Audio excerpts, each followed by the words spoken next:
Welcome to our video on complications in the newborn period, APGAR scores, and extracranial injuries. Let's get started. Here's our overview slide. Let's begin by discussing the APGAR score. The APGAR score is a standardized clinical assessment of newborns that's performed at 1 and 5 minutes after birth. The score consists of 5 components, which can each be scored from 0 to 2. While the APGAR score is helpful to get an assessment of a neonate's clinical status after birth, it should not be used as a tool to determine if a neonate immediately requires resuscitation. For example, if a neonate is delivered in distress and appears to need urgent resuscitation, one should not wait for an APGAR score to begin. It's also important to realize that the APGAR score is not a long-term prognostic tool and should not be used to estimate an infant's morbidity and mortality. So let's review the APGAR scoring system now. First is appearance, which is representative of the infant's skin color. A blue infant receives a score of 0. An infant with acrocyanosis or blue extremities and a pink torso receives a 1, and a pink infant receives a 2. Next is pulse. An infant with no pulse receives 0 points. An infant with a pulse rate less than 100 beats per minute receives a 1, and an infant with a pulse rate greater or equal to 100 beats per minute receives a 2. Now let's review scoring for grimace. Grimace represents the infant's response to tactile stimulation. An infant who has no response will receive a score of 0. An infant who grimaces or cries weakly when stimulated receives a score of 1, and an infant who actively withdraws to stimulation or who has a strong cry in response will receive a 2. Activity is next and represents muscle tone. An infant who is limp with no muscle tone receives a 0, an infant with some muscle flexion receives a 1, and an infant with active motion will receive a 2. The final component is respiration. An infant who is not breathing receives a score of 0, an infant with a weak cry and irregular or slow breathing receives a 1, and an infant with regular breathing and a strong cry will receive a 2. So pause the video for a moment to review this chart and understand the components of the APGAR score. Here's an image of an infant immediately after birth. In this image, you can see the appearance of the infant and pay attention to the color of the hands and the feet compared to the torso. Their hands and feet are blue in appearance while their torso is pink. This is acrocyanosis, which would give this infant a score of 1 for appearance on their APGAR score. Since the 5 components of the APGAR score each receive a value of 0 to 2, the maximum score is a 10 and the minimum score is a 0. Scores between 7 and 10 are considered to be normal. Scores between 4 and 6 are considered moderately abnormal, while scores of 3 and below are considered abnormal.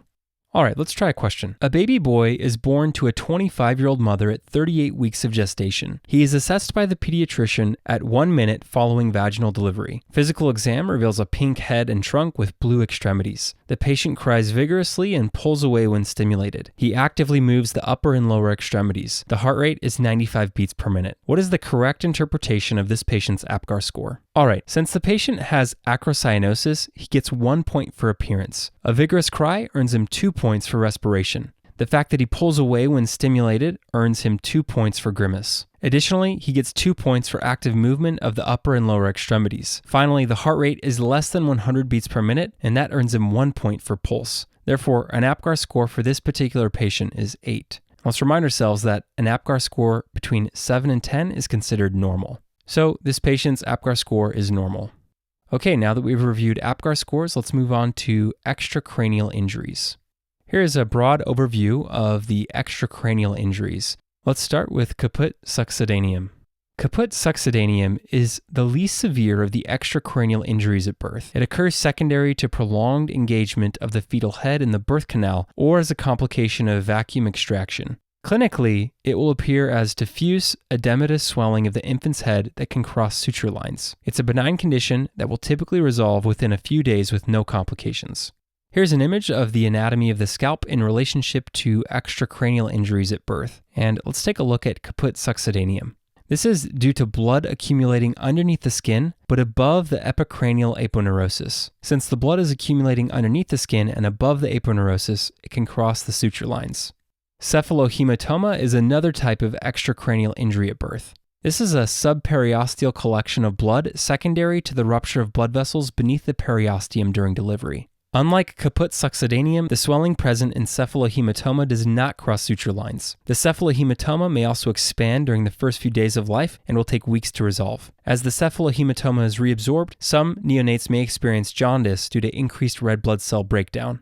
Now let's take a look at the same image from earlier demonstrating the anatomy of the scalp and skull. And now we'll look at cephalohematomas. A cephalohematoma forms when blood vessels are ruptured beneath the periosteum. This results in a collection of blood beneath the periosteum but above the skull. Since the periosteum is attached to the skull at the suture lines, the blood collecting here in a cephalohematoma will be unable to cross suture lines.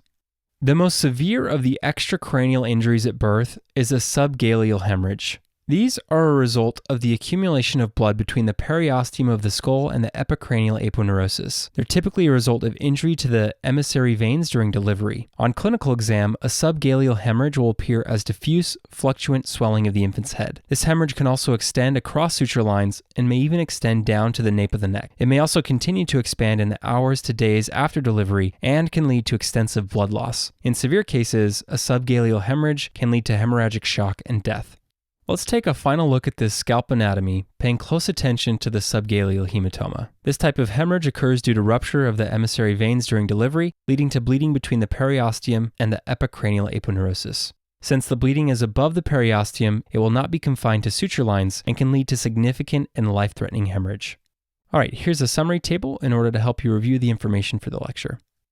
Let's wrap up with a final question. A baby girl was born 5 hours ago to a 32-year-old mother with poorly controlled type 1 diabetes mellitus. The neonate was delivered vaginally.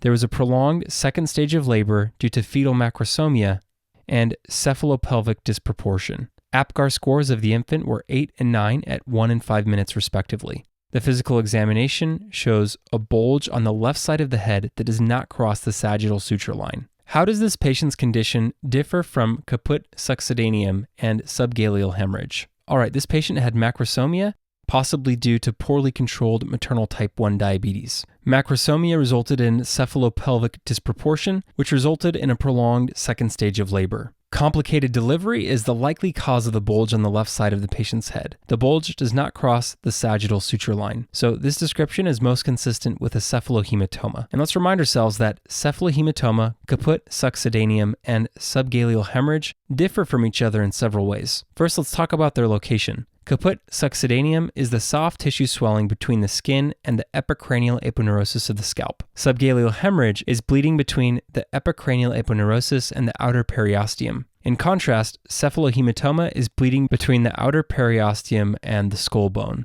Secondly, caput succedaneum and subgaleal hemorrhage cross the suture line, while cephalohematoma does not. Finally, caput succedaneum and cephalohematoma have a good prognosis because swelling and bleeding is confined within the closed space. In contrast, subgaleal hemorrhage can result in significant volume depletion and subsequent jaundice due to red blood cell breakdown. And that concludes this section.